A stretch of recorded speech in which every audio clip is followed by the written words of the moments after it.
Welcome to Better, the podcast about doing better, being better, and leaving the world a better place than we found it.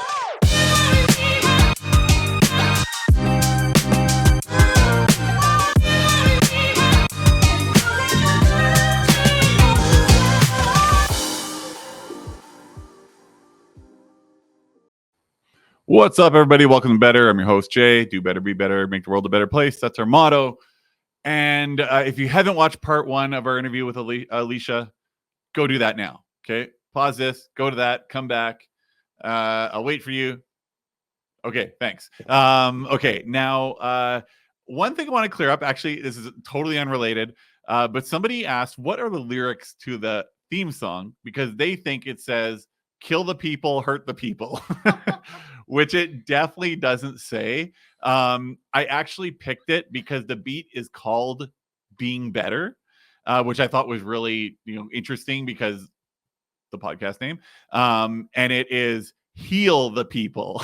Okay, so I'm not. It's not some mixed message or some ironic message. It's on the nose. It's "Heal the People." Okay, so just to be clear. So we are back with part two with Aleasha. How you doing? Hi. So I kind of led the conversation in part one, talking about just trying to get the general overview of what your life was like. But there are a lot of, you got pages of details here in your life, and in your very, very cute book. And kind of what I want you to do is just tell us details, things that we didn't touch on in episode one.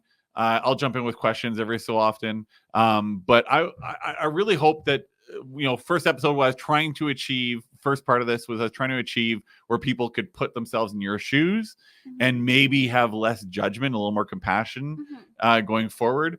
This one, what I want people to understand is the raw side of the story. Yeah. Okay. So start wherever you want, really, with any detail you want. Sure. So I'll start with when I was a kid. My mom and dad were still together. I was about 5 years old before they split up. So as a little girl, I was really dainty, and my granny was a seamstress. She made me this cute bell dress that I used to spin around in front of the mirror. Like it had bells on it? No, Belle from Beauty and the Beast. Okay. The yellow dress. Got it. Okay. That makes a lot more. I'm like, she made you a dress with bells on it? That seems weird. Yeah. And my dad said I used to say to the mirror, I'm so pretty, I'm so beautiful. And I would kiss the mirror. So to this day, he calls me mirror kisser because I'm kind of vain and I like doing makeup and hair and stuff. I was I call that vain, but I can be. So I was more close with my mom. I have a lot of warm memories with her. She used to let me play with water in the sink. I used to love doing that. And she used to scratch my back till I fell asleep. She used to do a lot of baking, and she would let me lick the batter off her fingers. That was one of my fond memories with her. And it wasn't like that for long. I'm the only sibling that remembers her being like this. My mom and dad started gambling. They were apparently sober, but they relapsed and they would fight a lot. And I remember one time they were beating the crap out of each other. And me being 4 years old, I tried calling the cops, and I didn't know. I dialed some number. I don't know whose number it was, but I did manage to dial number. And I said, "Is this the cops?" And they're like, "No." So they hung up on me. Oh, geez. That's, first of all, let's just get this out of the way right now. If somebody calls you randomly and says, "Is this the cops?" Don't hang up on them. Be like, "No, here, I'm going to three-way you to 911 right now because clearly you need help." Yeah. Okay. All right. Continue. Yeah. So there was a lot of violence. My dad eventually left my mom. My mom went completely off the rails. She got into crack cocaine, and we were moving all over the North End. She would have these parties that lasted all night, and I hated it. There would all be these strange men all over the house, and they'd blast music and put all of us kids and cousins into one little room. And I I remember one time my mom passed out drunk on the toilet, naked, and me, my sister, my brother, my younger sister, my younger brother, we were like surrounding her on the bathroom floor, trying to get the men away from her because they were trying to get to her, and we knew it. So yeah, that was hard to deal with. Do you, as you tell that story, do you vividly picture that in your head still? I remember it clearly in my head. Okay. Yeah. Mm-hmm.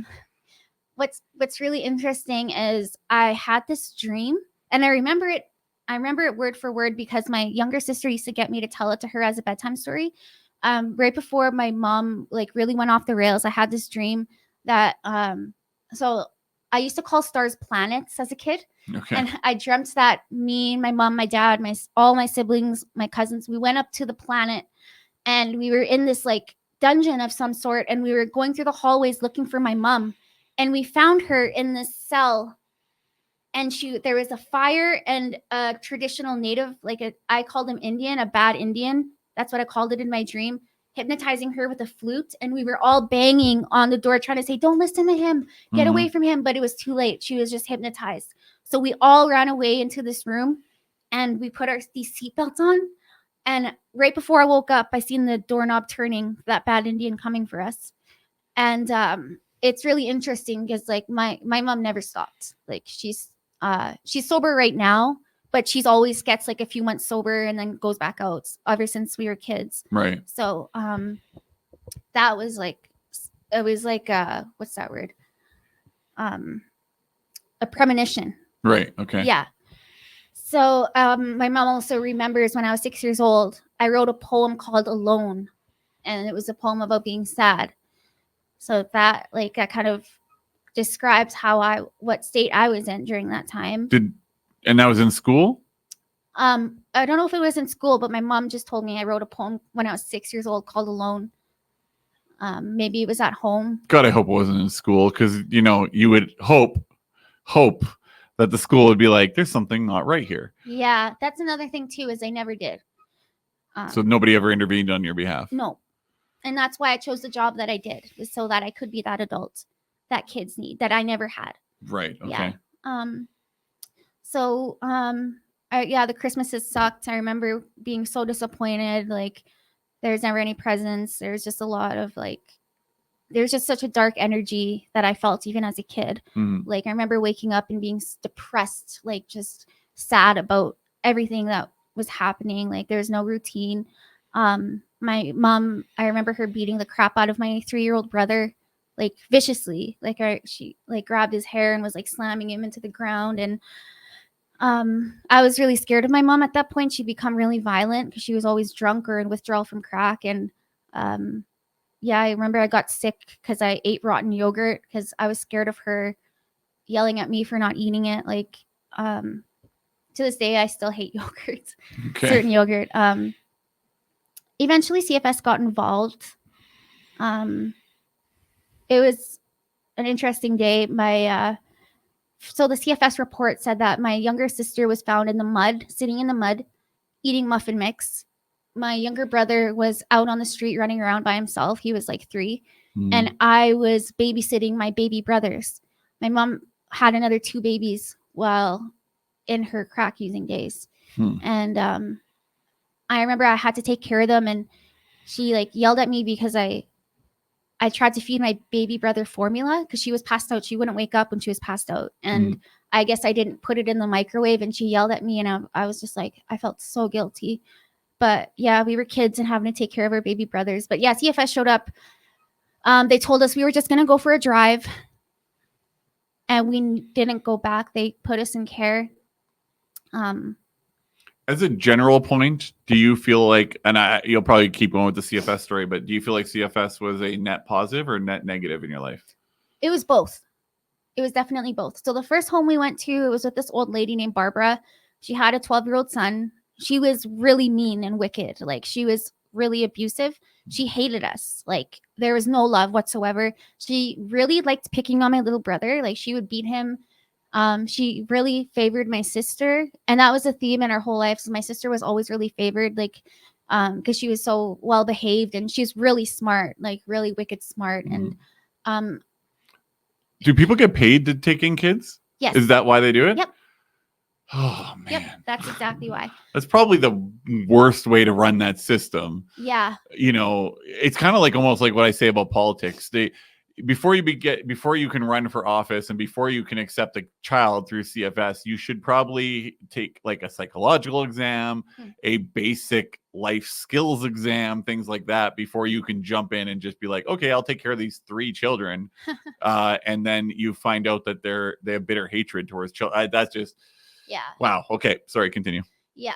So, like we would walk past her, me and my brother would walk past her and she'd just grab our hair for no reason and swing us around. Like she's just evil. She'd swear at us. We tried telling our social worker, but she wouldn't listen. It wasn't until one CFS visit, my older half sister, finally stood up for us. But that was another traumatic thing were the CFS visits when my mom, like half the time she wouldn't show up. And I remember how hurt me and my siblings were that she wouldn't come.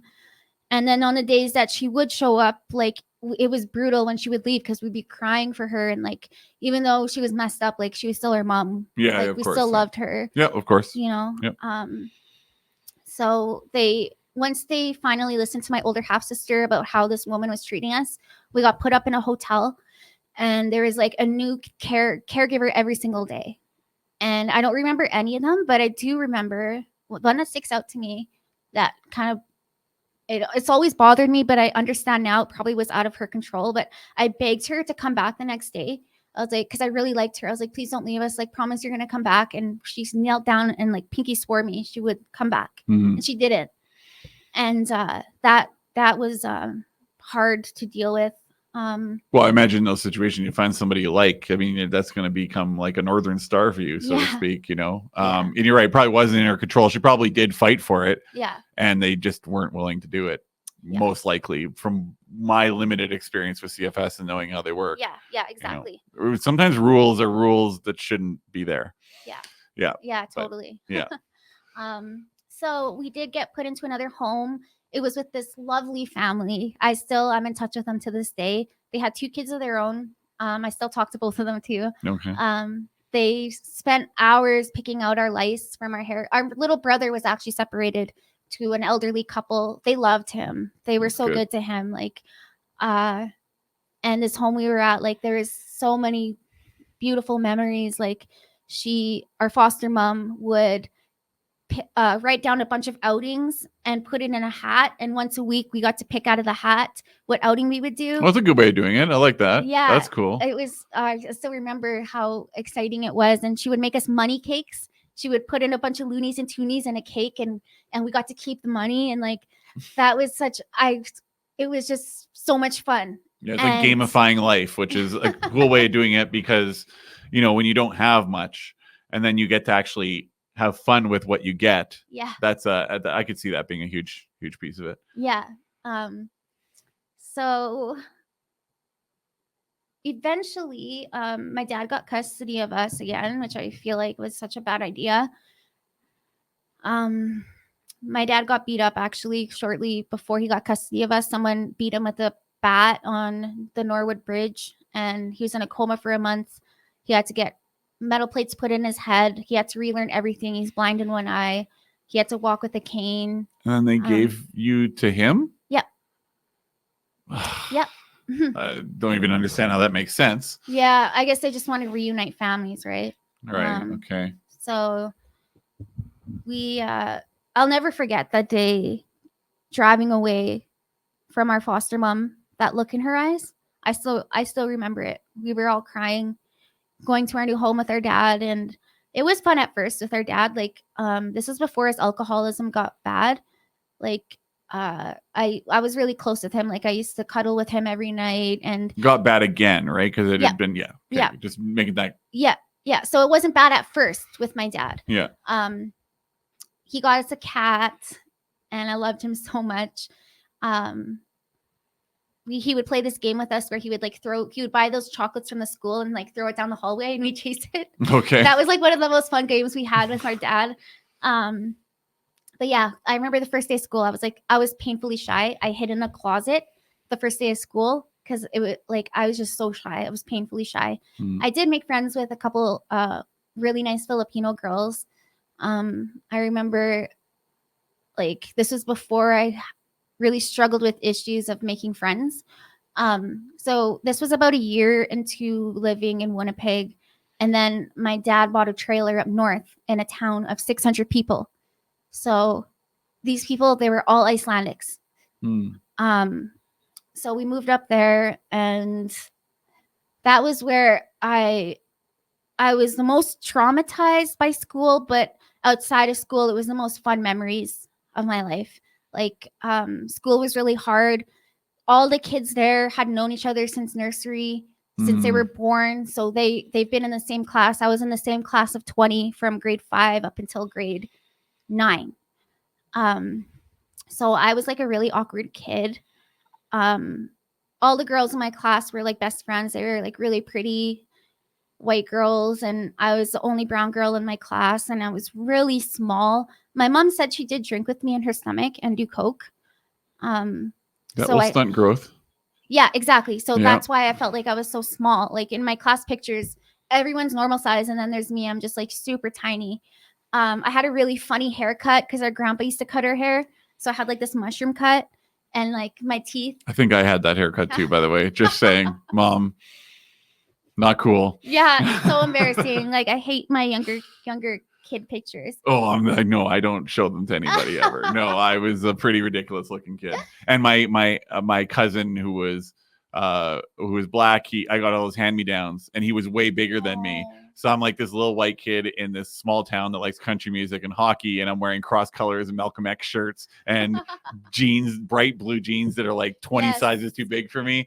Yeah, I was a bit of a cartoon character, but yes, continue. That's so relatable because like we never got new clothes either. It was always from the thrift shop. Yeah. Always oversized. They smelled like the thrift shop. My grandma from up north would send us these same blue shoes every year, these disgusting blue and white shoes that smelled like bologna. And I hated them. Like, I hated them. And I was so jealous of like the girls in my class. Like, they had moms who would do their hair every day. And like, my dad never cared about how he looked. He spent all his money on gambling, on drinking, on pot. So none of the money was spent on us, like just the bare minimum. He did always make sure we had food and clothing, but you know, like I was just embarrassed of how I looked even at that age. Like I remember on picture day, I wore my best outfit, and this one girl in my class like looked me up and down, was like, you know, it's picture day, right? Like, and that still sticks with me. Kids are so mean. Like, yeah. I think about it because I was bullied heavily when I was younger. And I think about, you know, you wear what your parents give you. You know, for some reason I picked purple glasses to wear I don't know why. You know, and I was a little ridiculous looking, right? You know, one time my mom tried to dye my hair blonde. Not your fault. I know. It went stop sign red. And then to this wedding I had to wear like this olive green suit. I looked ridiculous. I looked like the Riddler in that Jim Carrey played in one of the Batman movies. I looked ridiculous. But I got bullied a lot, and I think back, and now, you know, my girlfriend I know guys, I talk about Sean all the time. But my girlfriend has these two boys, one's 12, one's 9. And I just think about what they're about to experience. And I'm like, how can I save them from children? Because kids will find anything and they'll just tune into it, and they will twist, and they will, you know, they'll make sure that they can make it as painful as possible. So I can just imagine, you know, if you're listening to this right now, this girl is making fun of your outfit on picture day, your best outfit. I'm sure she did it in just the right way to make you feel as absolutely horrible as possible. Not understanding. I get it. Kids don't understand what they're doing. They don't understand the long-term consequences. But yeah, that had to have been pretty horrible. So I get it. Yeah. So not only was I funny looking, but nobody wanted to play with me.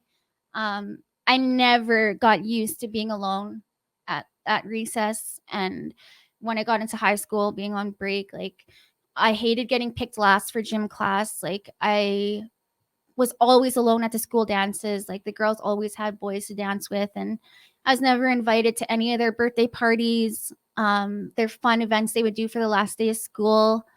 I remember like on holidays like Christmas and Valentine's and Easter, they would always have presents for each other. And I never got it. But I remember one time I did try saving up my little money that I'd get from my dad to get a couple of them presents in hopes that they would give me one too. But I just like blew all my money that the little money I had on like a couple of the girls to get them presents just because like I wanted to fit in and Right, you of know, course, yeah. And your kid, that's the most important thing to you, right? Fitting in. Yeah, exactly. But when I got to grade 7, I tried really hard. I tried hard to be somebody. Like I ran for school president. I tried starting a cheerleading squad because I watched the movie Bring It On and I was obsessed. Literally, I was obsessed. And like it did kind of take off for like a month or two, but there was like no funding, no adults coaching it. So it was just me trying to get a group of girls like doing routines and stuff. And yeah. And it's funny because on my yearbook, I remember everyone had like, what do you want to be when you grow up? Everyone had like normal jobs. And then there's me. It said a model and a singer. Like at 7 with my big buck teeth, my There's Harry Potter nothing glasses. wrong with that. Yeah. Yeah. Like I get the visual and why it seems ridiculous. But at the same time, I don't think anybody should shame anybody for what they want to be when they grow up. I mean, that's just a natural thing. You know, I don't even know what mine was, but I'm sure it was nothing because I didn't really have the awareness when I left school to what I wanted to do or what I wanted to be. So yeah. I'm still trying to figure it out, to be honest. So yeah, I'm sorry, continue. Yeah, for sure. So I spent a lot of summers in the library. I would read tons of books. I read all the Goosebumps books. I was a huge bookworm. Like I love the air conditioned library. That's what I would do in the summers because I didn't really have friends, right? Right. It was my escape from the world. And then I would go home and write short stories on my dad's computer I didn't have internet. It was just an old computer. That's the reason why people write, by the way. What? For people like you. Oh. That's the reason. No, seriously, Yeah. That's why writers write. Writers write. I'm a very low down the wrong kind of writer, but down the rung. But when you write, you think about how this story could be escapism for somebody, and you're hoping that that's who you'll reach. That's the audience you always want to reach. Yes. So it's good that you found books because books are interesting. TV is great, movies are great, music's great, but books allow you to go into another world and visualize that world. Because I'm sure, unless there was a very finite description of the characters, I'm sure you pictured yourself in the characters' roles, right? Yeah, of course. And that's the beautiful thing about books is that somebody builds a world for you, but you build on top of it. Yeah. And it allows you to like almost dream a little differently than you would if you didn't have access to them. So that's good. Yeah, I'm very grateful that I enjoyed reading because I don't know what else I would have done those summers. Right. But yeah, that's around the time I got into Tylenol 3s as well. My sister, who is a year and a half younger than me, I could always tell when she was on them because we'd be playing Barbies and she would suddenly be like, I'm gonna go to the store and buy you candy, like just out of nowhere. And then I'd look at her and be like, did you take Dad's Tylenol? She'd be like, yeah, and we'd start laughing because like she'd be extra nice when she was on them because they make you so euphoric. So yeah, I didn't realize I was getting high at the time. I just took them, I'd steal them from my dad and go to school all buzzed. And I didn't realize I was getting high. I just knew I felt so much better than I normally did. Right.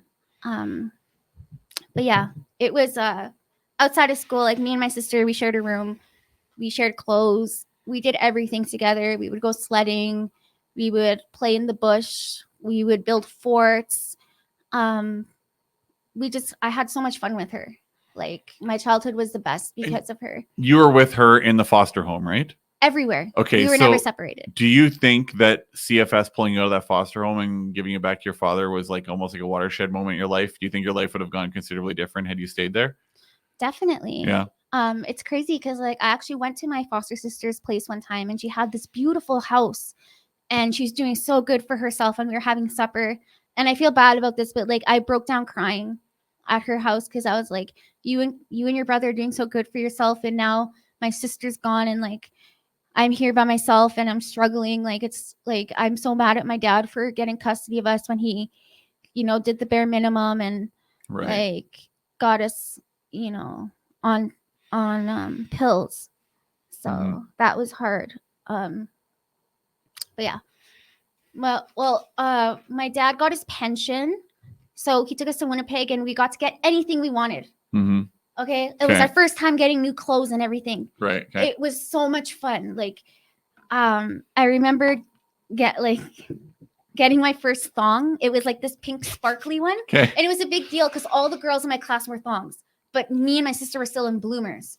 Okay. So when I first seen it, it was like pink and sparkly.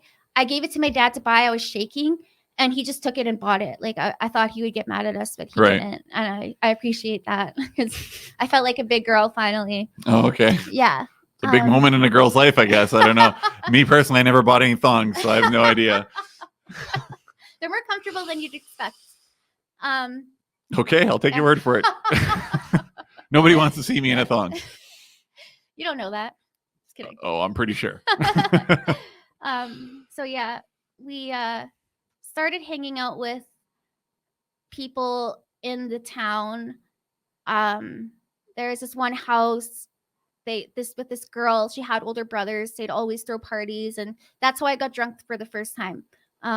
My dad, his drinking was getting really out of hand with the pills and the pot, so his punishments were getting really crazy. Like me and my sister hit puberty, we started rebelling. He couldn't control us anymore, so he grounded us indefinitely, and we ran away from home to get drunk. That wasn't the plan, but we got drunk, and when I came back that morning, my sister was passed out on the couch in our room, and I was on the bed, and he pulled out the pillow from under me. He's like, "Where the F were you?" And I was like, "Can you F off?" It was the first time I ever swore at my dad. And he backhanded me like really hard across the face. And then I was like, "What the hell?" And then he's like, "You want another one?" And it was the first time he's ever hit me like that. He used to spank us, but he's never backhanded me across the face. I had like this huge welt, this big black and blue welt on my face. And he went back to bed. And I went to my sister. I was like, "Hey," I was like, "Dad hit me." And she woke up and looked at me, and we just packed a bag and we left. And we didn't see him again until we were adults. But wow. Yeah, because it was already months of this building up of our dad being really abusive. Like he would wake up, we never knew what kind of mood he'd be in. He would like throw things while we'd get ready for school in the mornings for no reason. Like he would throw the remote at us, or like throw a tea kettle. Like he was just getting really aggressive and losing control over all faculties, basically. Exactly. Yeah. Like one time he grounded us because me and my sister were laughing really hard, and he said, "What's so funny?" And we kept laughing, and he's like, "You better tell me now. You better tell me now. It's so funny." But we were laughing too hard to tell him, so he grounded us. Crazy. Okay. Yeah, he grounded us. All right. So yeah, we took off. Our best friend let us stay with her. But the mom had to call CFS because she couldn't look after us. Also, we were getting her daughter to drink with us, and we tried to deny it, but she knew we were lying. Right. So we were a bad influence on her daughter. And so she called CFS. We got moved to a reserve. It was my first time ever being on a reserve, and it was brutal there. The girls were not happy about me and my sister moving there. There was always like graffiti on the wall saying Aleasha and her sister are sluts, and saying like really awful things about us. And like I got beat You're up. how old at this point? 15 and 14. Okay. Yeah. So I would get beat up in the hallways for no reason. Like one time a girl just came up to me and was like, "Hey," said my name and just started like pummeling me. Like it was my first time, like at least in the small town that I was in, everyone ignored me. I wasn't really bothered. I was just right. Yeah. a wallflower. But when we got to this reserve, I was a target. Like my sister, she's really good at making friends. She's a leader. She's like really strong personality and like didn't care if someone liked her or not. So my sister was really likable. Whereas me, like people tend to like cringe at my mannerisms, and like I could be very loud and attention seeking, and just an easy target for kids, easy to please, like eager to please. I should say eager to please. So almost like I tried too hard. try too hard. Yeah. Exactly. So it was irresistible to please, Yeah. especially with my glasses and puffy hair and everything. And so that's when I started getting beat up and stuff. And we were only there for about 6 months. But I remember my sister took it very hard. She cried every single night. We shared a room, and I didn't know how to console her. Like, she was just devastated about being in foster care again and leaving our hometown and our group of friends that we had. I never made any of my own friends, but I was always just friends with my sister and her friends. Like, I was just hung out with them. So yeah, it was a stressful time. And I remember my dad would call the house we were at and be like, get the girls home. There's dishes to do, chores to do. Yeah. My brother was left behind there. I feel so bad for leaving him with my dad to this day. But yeah, so the last weekend we were in that reserve before my granny got custody of us through CFS in Winnipeg. Me and my sister were at a party, and these girls were trying to get us kicked out. And the guy that owned the house was like, you need to leave these girls alone. Like, you guys have been doing nothing but harassing them since they've been here. Like, this is my house. They're not leaving.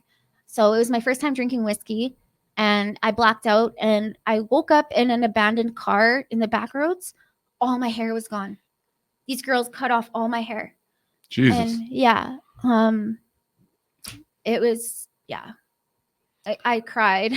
So, because we're limited on time, I'll have you back and we'll go into more details. But shortly after that, that's when you get into Winnipeg, and then you get the drugs and the prostitution and all that sort of starts to come up. What I hear is two things. The first thing being constantly trying to do better, but constantly hitting a wall. And then because you were always kind of a fish out of water as a result of not really belonging anywhere, you never really fit in anywhere you went.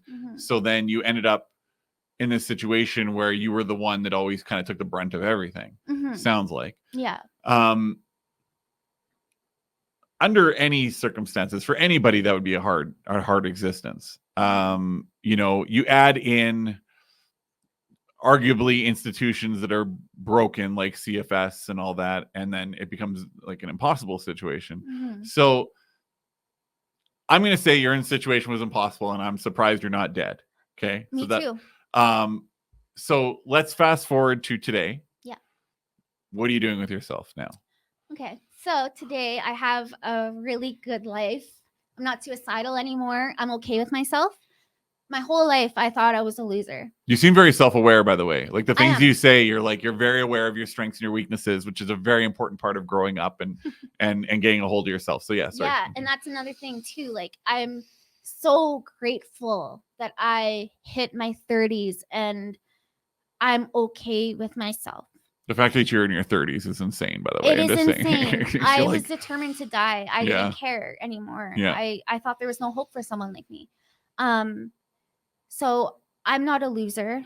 I've accomplished a lot. I got my GED while in and out of recovery. I got my driver's license. I have a life insurance. I have a pension. I got my diploma. I love my routine in my life. Like, I go to bed early. I used to always chase guys too. That was another addiction, was the validation from chasing men. So I'm single right now. And for once, I'm not interested in meeting anyone. Right. I'm so happy to go to bed by myself in my own bed, not worrying if whoever I'm with, I'm not worrying about someone else if they're cheating or depending on them to tell me who I am, if I'm good or bad. I look forward to each day. I get to, I don't have to wake up till 7:45. Okay. And my work is a 7-minute walk away. Oh, nice. Okay. Yeah. So great. I have a shower, and I love having a shower that I get to use every day. I love having money in the bank. I love having, and that I earned honestly. Yeah. I have all this makeup I get to choose from every day, and it's so much fun getting ready. Like, I have hair products. I have outfits I can choose to wear every day, a different one every day. I have a phone with really nice headphones. I love music. So walking to work every day is like, I love it. It's even in the winter, like, and And then I really look forward to seeing my kids at work. Like, Right. Because your work is what? I work as uh, Like you help kids I help kids that were in similar situations to what you were in. Yes, exactly. Yes. Okay. And literally at the end of every day of my work day, I'm just like, how did I get so lucky? Right. Yeah. How did I get so lucky with these Well, I don't know that it's you can call it luck. I guess everything in life has a contingent of luck, but I don't know that you can attribute it to luck because a lot of people in your situation can't ever get out. Mhm. I would say it probably has more to do with you building yourself as your character and Mhm. then being able to physically have the strength to pull yourself out of bad situations. Yeah. So I don't know if I call it luck. I would call it strength, if anything. Thank You should you. be thankful for the strength that you found and nurtured, and the fact that you became this self-aware human being that went, "What am I doing? I need to do better." Mhm. That is well, it's one pretty much what this is about, but also that's something that a lot of people are not capable of doing. Yeah, and it's sad. You Yeah. know, I for a long time I felt really guilty about having such a good life and thinking about my dad, my mom, my brother who's in jail for murder right now, my sister who died in addiction, my older sister who's in a psych ward again right now. All my brothers are struggling with addiction still too. And I for a long time I felt guilty, like I didn't deserve it because, like, why me? I could see that. Yeah. Why me? Mhm. Like, um, and yeah, like I I had such low self-esteem. Like, I've learned since growing up and getting to this point in my life that everything that I've overcome, like I realized like I'm a loving person. Mhm. I'm forgiving. I have a lot of empathy. Um, I'm capable of taking accountability. Um, I'm grateful. I yeah, I'm not this loser that I always believed I was. And my sister used to always tell me, and I never really believed her. She used to always tell me, I wish you could see yourself through my eyes. Because like she knew me better than anyone. And now And you do. yeah. That's And interesting. yeah, exactly. And we had dreams. Like me and my sister, before she died, I was planning to move out to BC with her. We were gonna get a place together and get sober together Mhm. and go to school and find husbands and like have family barbecues in the suburbs. Like we always talked about what we would do in the future. But what's really interesting is like we also had a suicide pact, me and my sister. We were really scared of losing each other. Like it was Mhm. our biggest fear. Yeah. And we always said like if anything happens to you, I'm killing myself. Like that was just our deal. But the last time she came to Winnipeg, we were sitting on a bed and I wasn't doing too well at the time. And I told her, like, hey, like, if anything happens to me, like, promise you're not going to hurt yourself. Like, I want you to do better for yourself. I want you to get sober and, like, don't, like, I promise I'll send signs if anything happens to me. She's like, I feel the same way. She's like, if anything happens to me, like, don't kill yourself. Like, live a good life. Like, Right. yeah. So that's growth in the stability of your minds, right? Yeah. You know, like because Yeah. a suicide pact is insane, Yeah. but it's an insanity you had because of the negative influences you had in your life. Mhm. That's okay. That's interesting. Wow, never had a Yeah. suicide pact with anybody before. Oh, So safe to say that you've got a happy ending here. yeah. And I hope it just keeps evolving and getting happier for you. I mean, everybody goes through struggles in life. There's always things that happen, right? Mhm. But you know, the one thing that I'm hearing above all else is that you have this you can use this experience to make other people's lives better through your job. Yeah. But you also use this experience to appreciate things that most people don't appreciate, like having a shower every day Yes. and all these sorts of things, right? And Yeah. I can't see, I know some people that have had addictions, and you can almost. It's I know I shouldn't say this as a definite or anything, but the people that slip back, I wasn't surprised. I would Mhm. be very surprised if you did, Me too. which is huge, right? Because you've got this whole life to live. Yeah. You're not even like halfway through your life, so now you've got this whole chunk of life that you're in complete control over. Yeah. And that's got to be an exciting feeling. Yeah, it's overwhelming. Yeah. Like I know that as long as I don't do drugs or drink or go back to the sex trade, it's only going to get better. Yeah. It's inevitable. Like there's no, it only gets better. Yeah. And it's, I always find it interesting that in general, from what I've learned from people I've talked to for this podcast, is that people that go through horrible experiences generally end up helping people that are going through those horrible experiences later in life. Yeah. And I think that is the moment that's like the watershed come to Jesus moment. It's like, if you can make that evolution from being that person in trouble to helping people that were in similar trouble, Yes.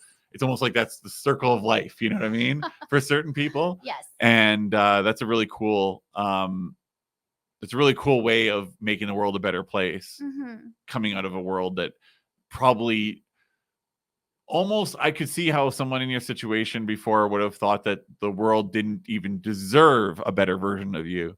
But now we've got it, and it sounds like you're gonna contribute to make the world a better place, which is awesome. Yeah. So I guess we got to go. Okay. There's only so much time. Yes. But I find this also interesting.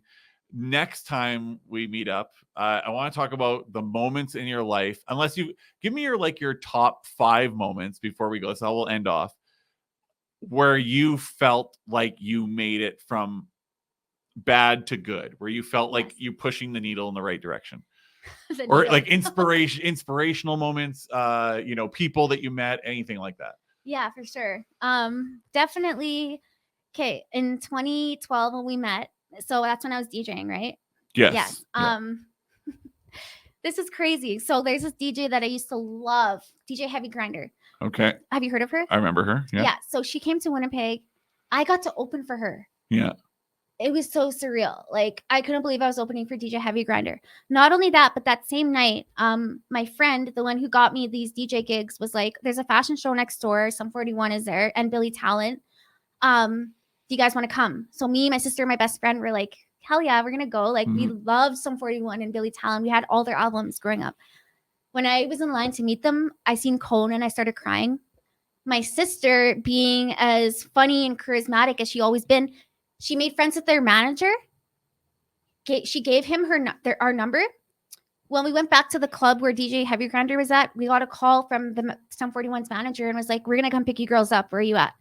So their Hummer limo pulls up, and in there is Sum 41 and Billy Talent. So they picked us up.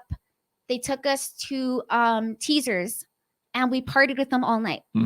Like, I couldn't believe it. Like, It was such a surreal night. Like, and that's because I got sober and because I was able to have a career like DJing. Yeah. Let's see. So I do go to 12-step groups, and I do share my story sometimes, like what it was like, what happened, what it's like now.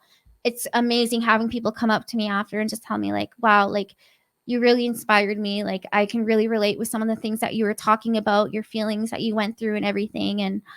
And also too, like, just at work, when the other adults come up to me and say like, I really appreciate the connections you're making with these kids, because so-and-so doesn't usually hug other people, or so-and-so doesn't usually talk, and they're opening right up to you. Right. The principal even said thank you to me for making it a safe place for these kids, because a couple of them did come to me, not to teachers, not any other adults, but to me. I've only been there since January, and tell me what was going on at home. Right. So like, I've also had other adults that I worked with that were threatened by my connection with kids and kind of shunned me. Like, there's always those people out there. Yeah, unfortunately. I learned that. Yeah, you can't get away from them. There's just certain people that live in the negative headspace zone that there's nothing you can do about them. You just got to shrug them off and go. Yeah.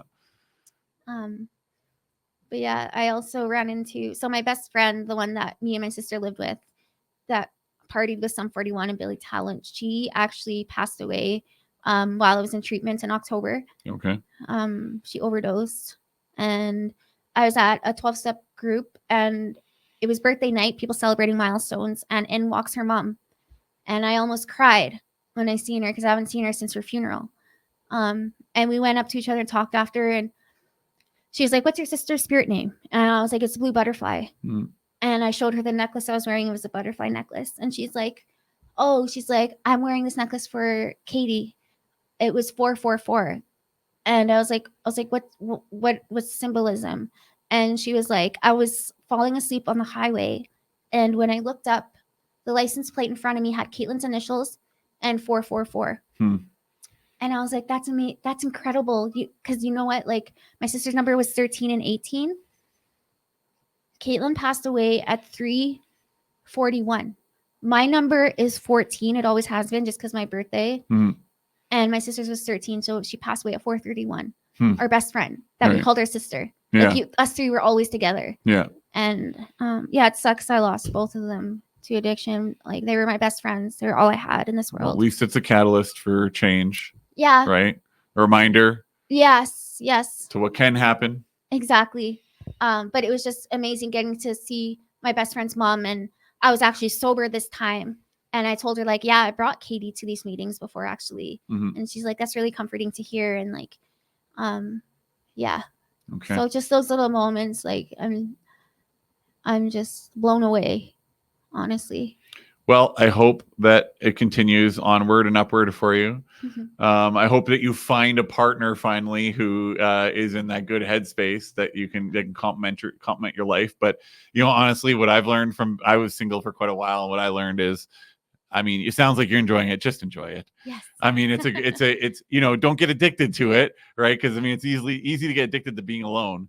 Yeah. But hopefully you just find someone that complements this mission and that continues to make your life better. And and I can't wait for the next time we talk to see what are the next steps, right? What are the next great things that are happening in your life? Anything you want to say before you go? Just thank you guys for listening, and I hope my story inspires somebody. If you have a family member that's struggling with addiction, like, you can get my contact info from Jay, and I can direct them where to go. So awesome. Perfect. Thank you very much. Okay, so that is it for this episode of Better. I hope that you did not put this on the background, and if you did, it's in the foreground, and you've listened or you've watched and you've paid attention to what was all said here today, because you think these are all important things that, you know, maybe your circumstance is not this severe. Maybe you don't have this crazy of a story, but everybody's going through something. And if she can get through this, you can get through whatever you're going through too. So thank you very much for checking out. Like, follow, subscribe, rate, all that fun stuff. And we will talk to you guys again soon. And don't forget every day to keep moving forward to being better. Thanks for checking out Better. If you got to the end, it must mean you liked the episode, right? So how about 5 stars, maybe a sub, maybe a share? Great universal comment points. And good luck on your better journey.